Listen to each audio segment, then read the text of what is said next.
জয় গুরু। দেখুন কেমন মানুষের ঢল নেমেছে দেওঘরের রাস্তায়। এ যেন জনসমুদ্রের ঢেউ, কাতারে কাতারে মানুষ, হাজার হাজার লাখে লাখে মানুষ।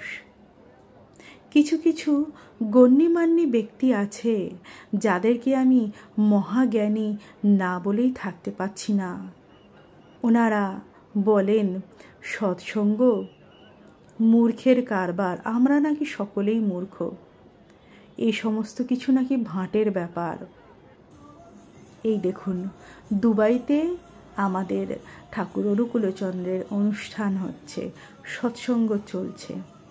তাহলে শুধু দুবাই নয়, গোটা বিশ্ব জুড়ে এখন ব্যাপৃত হয়েছে ঠাকুর অনুকূলচন্দ্রের ভাবধারা, আদর্শ। মানুষ বুঝে গেছে বাঁচার পথ। তাহলে আমরা সকলেই মূর্খ, তাই তো? একটু দয়া করে ভেবে দেখবেন, আপনারা যারা এইভাবে মন্তব্য করেন তারা কি আদৌ ঠিক কাজ করছেন? জয় গুরু।